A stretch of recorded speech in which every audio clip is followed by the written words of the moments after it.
Very good morning class.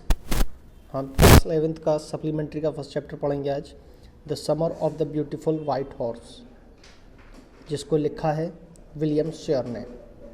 चलिए हम सीधे अपने चैप्टर पे आते हैं। चैप्टर कुछ इस तरीके से स्टार्ट है। ये एक स्टोरी है दो भाइयों की, दो कज़न की, अरहम और मुराद, जिनको घुड़सवारी बहुत ज़्यादा पसंद है। One day back there is a good old days when I was 9 and the world was full of every imaginable kind of magnificence and life was still delightful and mysterious dream।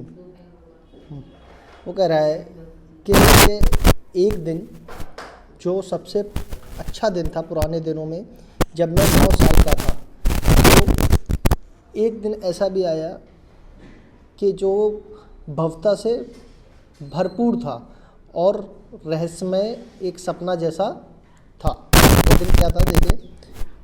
My cousin Murad who was considered crazy by everyone who knew him except me, कि मेरा जो cousin था मुराद, जिसको लोग crazy समझते थे यानी पागल समझते थे सिवाय मेरे, come to my house at 4 in the morning, मेरे घर आया सुबह 4 बजे, and woke up tapping on the window of my room, और मेरी कमरे की खिड़की को बजाकर मुझसे बोला, मुझको बुलाया। अरहम said, अरहम ने कहा, I jumped out of bed, ये अरहम ने इतनी बात कही, फिर वो कहना मैं बेड से जंप किया and looked out the window, और विंडो के बाहर देखा। किसने? अरहम ने।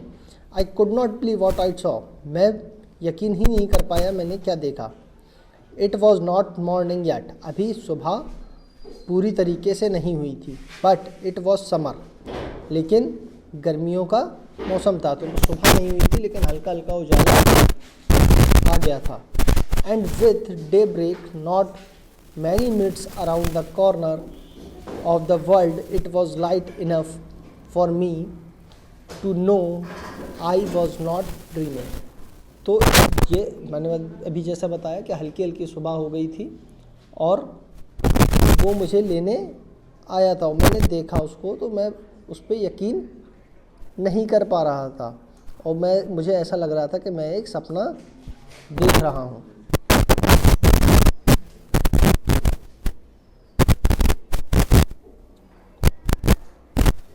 नेक्स्ट मेरा कहते हैं, माई cousin Murad was sitting on a beautiful white horse, मेरा कज़न जो मुराद था वो एक सफ़ेद घोड़े पे, सुंदर सफ़ेद घोड़े पर बैठा हुआ था। I stuck my head out of the window and rubbed I my eyes, उसमें कहा मैंने अपने सर को विंडो से निकाला और आँखों को मला, मतलब उसको क्या हो रहा था, मुराद को सफ़ेद घोड़े पे बैठा हुआ देख ये चीज़ यकीन नहीं हो रही थी। यस ही सैड इन आर्मेनियम, उसने आर्मेनियन भाषा में कहा हाँ।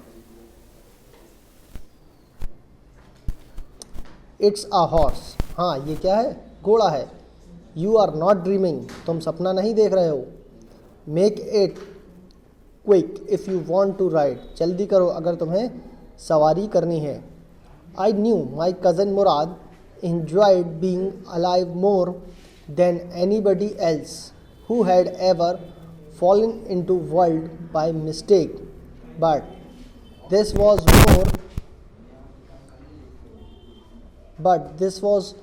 more than even I could believe। उसने कहा मैं जानता था कि मेरा भाई मुराद किसी अन्य व्यक्ति की अपेक्षा जीवित रहने का आनंद किसी भी अन्य व्यक्ति की अपेक्षा अधिक लेता है, मतलब वो एंजॉय करता है लाइफ को। ऐसे व्यक्ति जो संसार में गलती से आ टपके हैं, पर उस समय का दृश्य तो अविस्मरणीय, मतलब वो फुल एंजॉय करता था। उसने कहा हाँ मुराद कैसा करता है, फुल एंजॉय करता है, लेकिन इस बात पे यकीन करना थोड़ा सा मुश्किल था। जो चीज़ वो देख रहा था, सफ़ेद घोड़े पे मुराद को बैठा हुआ जो देख रहा था, उस चीज़ पे यकीन करना थोड़ा सा मुश्किल है।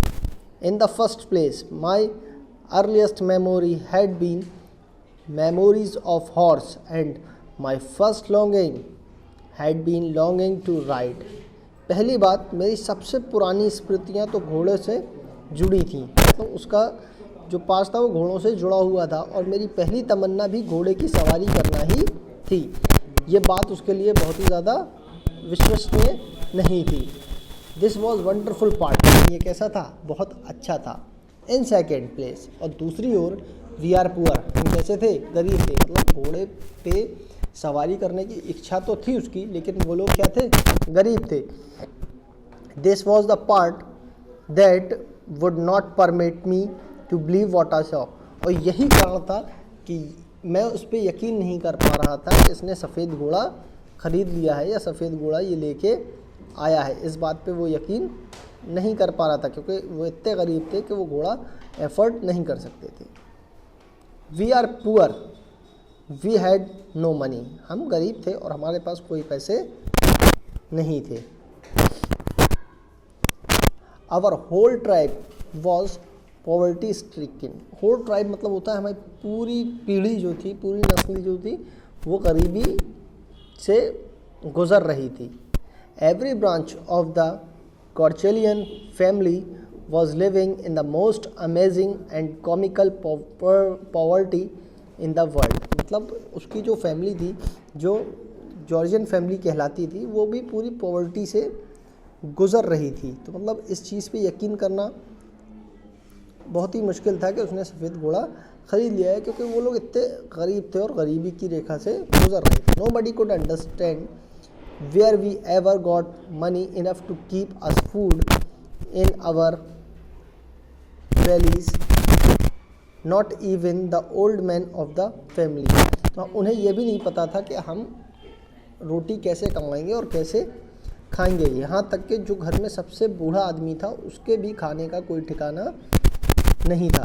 Most important of all, through we were famous for our honesty, लेकिन हम लोग काय के लिए फेमस थे, हम लोग अपनी ईमानदारी के लिए फेमस थे। मतलब ये जो गॉर्जियन फैमिली थी वो किसके लिए फेमस थी, ईमानदारी के लिए। बहुत ज़्यादा गरीब थी लेकिन ईमानदारी उनकी जो थी वो बहुत दूर तक फेमस थी।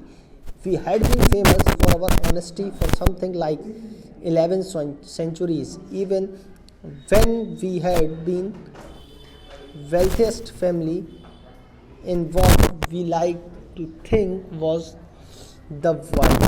उन्होंने कहा कि हम जो है हमारी जो ईमानदारी है वो शताब्दियों से हम लोगों की ईमानदारी के जाने जाते थे। उस समय भी जब हमारा परिवार और हमारे कबीले पर मतलब सबसे ज़्यादा धन था, तब भी हम लोग काय के लिए जाने जाते थे, सिर्फ़ और सिर्फ ईमानदारी के लिए जाने जाते थे। फिर आता है constantly, even though I could see the horse so magnificent, even though I could smell it so lovely, even though I could hear it breathing so exciting, I could not believe the horse had anything to do with my cousin Murad or with me or with any of the other member of our family, asleep or awake, because I knew my cousin Murad could not have bought the horse, and if he could have bought it, he must have stolen it. I refuse to believe he had stolen it। वो कहता है कि मैं घोड़ा देख रहा था, इतना शानदार, मुझे उससे काफ़ी अच्छी खुशबू आ रही थी, जो इतनी प्यारी थी, मैं उसकी सांसों की आवाज़ सुन रहा था जो इतनी उत्तेजक थी। फिर भी मैं विश्वास नहीं कर पा रहा था कि यह घोड़ा मुराद का है और मेरा और मेरे परिवार के किसी भी सदस्य का था। ना वगैरह ना ये घोड़ा मुराद का था और ना ही मेरे परिवार में ये किसी का था। नींद में और जागा हुआ किसी स्थिति में वो आया। मैं जानता था कि ये घोड़ा मुराद ख़रीदने की स्थिति में नहीं था, मतलब ये घोड़ा मुराद ने ख़रीदा नहीं है, या तो इसे मुराद ने चुराया है।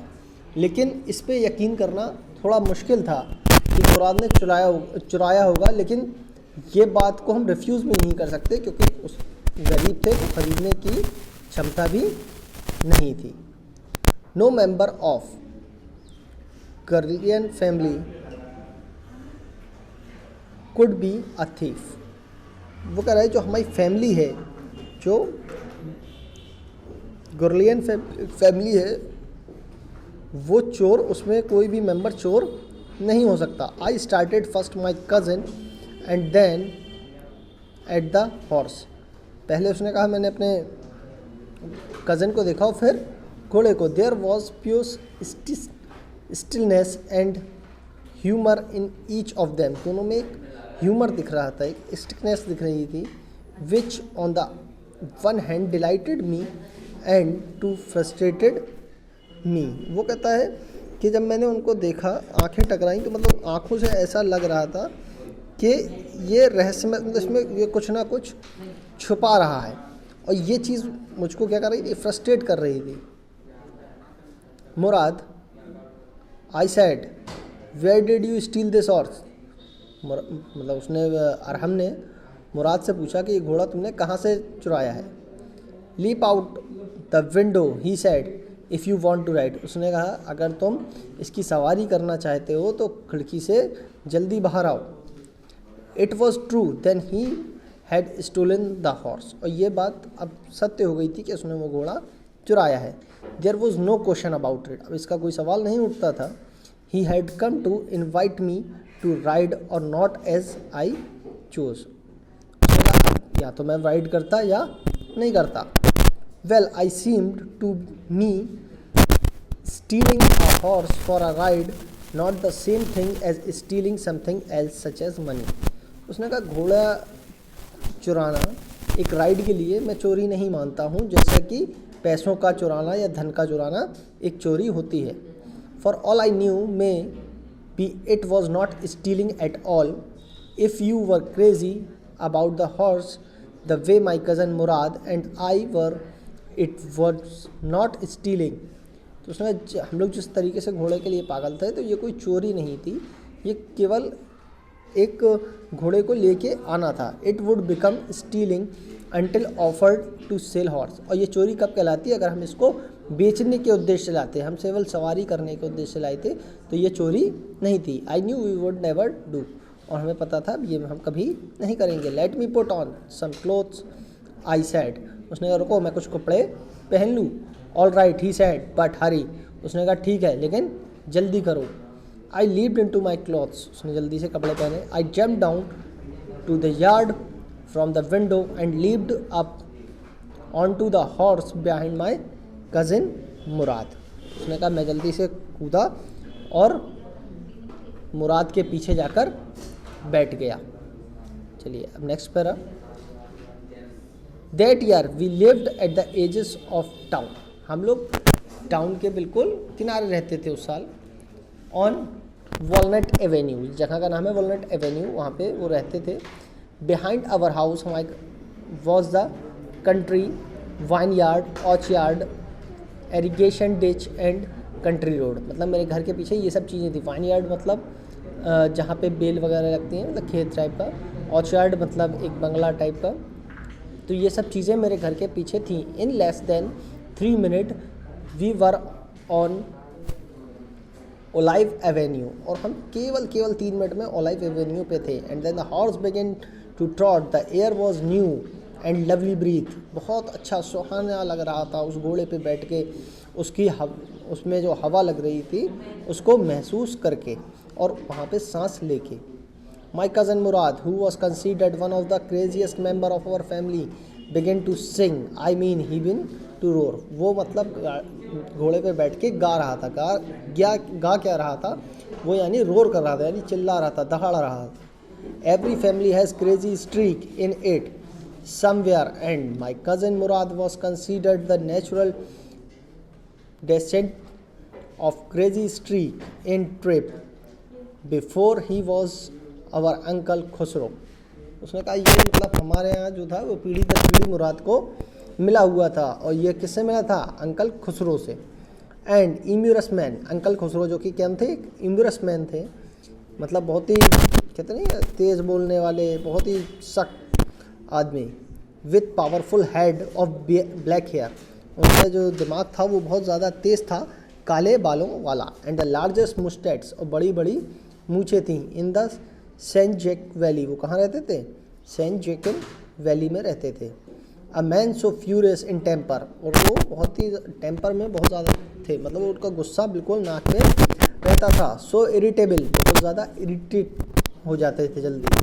सो इम्पेशेंट, और इम्पेशेंट भी थे, मतलब उनके अंदर सहन शक्ति कम थी। He stopped anyone from talking and by roaring, वो किसी को भी बोलते बोलते रोक दिया करते थे और चिल्लाया करते थे, चिल्ला के कहते थे इट वॉज नो हार्म, ये इसमें कोई दिक्कत नहीं है। पे नो अटेंशन टू इट, इसकी तरफ ध्यान नहीं देना। मतलब वो इतने फ्यूरियस थे, वो क्या, बस उनको एक लाइन आती थी कि इससे कोई दिक्कत नहीं है, इस पर ध्यान नहीं देना। Next para, that was all no matter what anybody happened to be talking about. Once it was his own son, Ark, running 8 blocks to the barber's shop where his father was having mustache trimming, to tell him their house was on fire. एक बार uncle Khusro जो है, उनका बेटा barber की shop में आया। Barber की shop मतलब जहाँ पे वो कटिंग वगैरह करा रहे थे, वो अपनी मुस्टेट्स बनवा रहे थे, मतलब मूछें बनवा रहे थे।